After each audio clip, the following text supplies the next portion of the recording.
আওয়ামী লীগের সেটার পক্ষে ছিল, কিন্তু ব্যক্তি অনুভব সেন নাগরিকদের হয়ে এটার মানে লিডিং হয়ে তিনি তার বিরুদ্ধে এটা যাতে না হয় তার পক্ষে অবস্থান করেন ছিলেন। এবং এই 16 তারিখ গণহত্যার ঠিক বিপক্ষে, গণহত্যার বিরুদ্ধে অনুপম সেন স্যার সিগনেচারও করেন। তিনি বলেন যে এই গণহত্যা বন্ধ করা হোক। ভিসি স্যার আমাদের একটা আবেগের জায়গা, উনি একজন ব্যক্তি, সেই ব্যক্তি একজন প্রিমিয়ারের ভিসি হিসেবে আমরা সাধারণ শিক্ষার্থীরা কখনো চাই না যে ভিসি স্যার পদত্যাগ করুক। সাধারণ শিক্ষার্থী থেকে কোনোভাবে মতামত নেওয়া ছাড়া তারা তাদের একটা চিঠি 4-5 জনের মতামত নিয়ে তারা এই চিঠিটা সিটি কর্পোরেশনের কাছে প্রদান করেছে।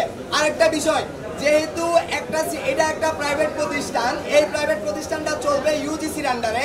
এই ইউজিসি ডিসিশন নিবে প্রাইভেট প্রতিষ্ঠানের ভিসি থেকে শুরু করে ট্রাস্টি বোর্ডে যারা থাকবে, এই জিনিসটা সিলেক্ট করবে একমাত্র ইউজিসি। ট্রাস্টি বোর্ডের পুনর্গঠন করা এই জিনিসগুলো যেহেতু ট্রাস্টি বোর্ড একটা ইউজিসি থেকে নির্ধারিত হবে, ইউজিসি এই ট্রাস্টি বোর্ড ঠিক করে দিবে। ট্রাস্টি বোর্ড একটা প্রাইভেট ইউনিভার্সিটি চলছে ট্রাস্টি বোর্ডের আন্ডারে, বর্তমানে প্রিমিয়ার ইউনিভার্সিটি ট্রাস্টি বোর্ড নাই, তাহলে ট্রাস্টি বোর্ড ফর্ম করা হচ্ছে ইউজিসি বা এটা রাষ্ট্রীয় দায়িত্ব।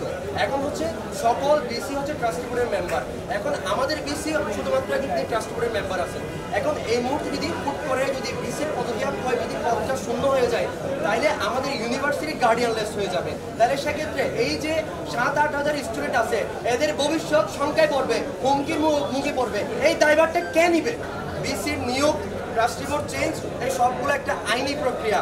আমরা সাধারণ শিক্ষার্থী সেখানে হস্তক্ষেপ না করে, আমরা আইনকে শ্রদ্ধা করে আইনের ঊর্ধ্বে না গিয়ে আমরা যদি ক্যাম্পাসের একটা স্থিতিশীল পরিবেশ বজায় রাখতে পারি, তাহলে এখানে আমাদের সাধারণ শিক্ষার্থীর লাভ।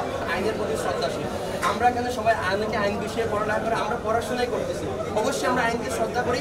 বর্তমানে অন্তর্বর্তীকালীন সরকার আছে, আইনি প্রক্রিয়ায় এটার মালিকানা যার কাছে যাবে আমরা সেটাকে সাধুবাদ জানাই। আমরা সকল সাধারণ শিক্ষার্থী আইনকে শ্রদ্ধা করে আইনি প্রক্রিয়ায় সঠিকভাবে যুক্তিসঙ্গতভাবে যে মালিকানা হবে সেই মালিক হোক, আমাদের কোনো আপত্তি নেই। ইউনিভার্সিটি আপনি যদি ইতিহাস ঘেটে দেখেন, তাহলে কোনো প্রাইভেট ইউনিভার্সিটি ব্যক্তি মালিকানা করে চলে না, তার একটা ট্রাস্টি বোর্ড থাকে, তাহলে ট্রাস্টি বোর্ডই সেই ইউনিভার্সিটি পরিচালনা করে। তাহলে কোনো ব্যক্তি মালিকানাধীন কোনো ইউনিভার্সিটি শিক্ষা প্রতিষ্ঠান সম্পত্তি না, এই জিনিসটা আমি ক্লারিফাই করেছি। বোর্ড অফ ট্রাস্টি যদি মনে করে যে ভিসি, প্রভিসি এবং ট্রেজারারে এই ধরনের জিনিসগুলো পরিবর্তন করা দরকার, তাহলে তারাই আসলে এই ধরনের নামগুলো প্রস্তাব করবে বিশ্ববিদ্যালয় মঞ্জুরি কমিশনের কাছে। সেই মুহূর্তে বিশ্ববিদ্যালয় মঞ্জুরি কমিশন তাদের যে প্রস্তাবিত নাম সেটার উপর ভিত্তি করে কিংবা বিশ্ববিদ্যালয় মঞ্জুরি কমিশন যেটা মনে করে সেটার ভিত্তিতে আসলে পরবর্তীতে তাদের স্টেপগুলো নিতে পারবে। তৃতীয়ত, তারা আপনাকে যে জিনিসটা বলার চেষ্টা করেছে বারবার সিটি কর্পোরেশনের একটা কাজ সিটি কর্পোরেশনের কাছে আসলে কেন যাচ্ছে, কিন্তু এখানে অধিকাংশ শিক্ষার্থী আসলে সিটি কর্পোরেশনের আন্ডারে কেন আসলে থাকতে চাই না বা এই ধরনের জিনিসগুলো কেন আসলে কথাবার্তা উঠে আসছে। প্রথমত হচ্ছে আমরা বিশ্বাস করি সিটি কর্পোরেশনে আরো অনেকগুলো গুরুত্বপূর্ণ কাজ আছে।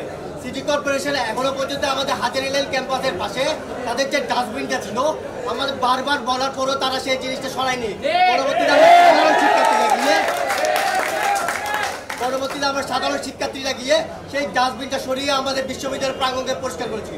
তাদেরকে আমরা এটাও বলেছি আমাদের যে ওয়াসা ক্যাম্পাস আছে সেখানে যে আসলে যে পার্কিংগুলো করছে সেইগুলোর কারণে আমাদের বিশ্ববিদ্যালয়ের শিক্ষার্থীদের পরিবেশ নষ্ট হচ্ছে, কিন্তু তারা এখনো পর্যন্ত কোনো ধরনের স্টেপ নেয় না, যার কারণে আমরা বিশ্বাস করি আমাদের ক্যাম্পাসটা অনেক বেশি পরিমাণে নোংরা বা এই ধরনের জিনিসগুলোকে ফেস করি আমরা।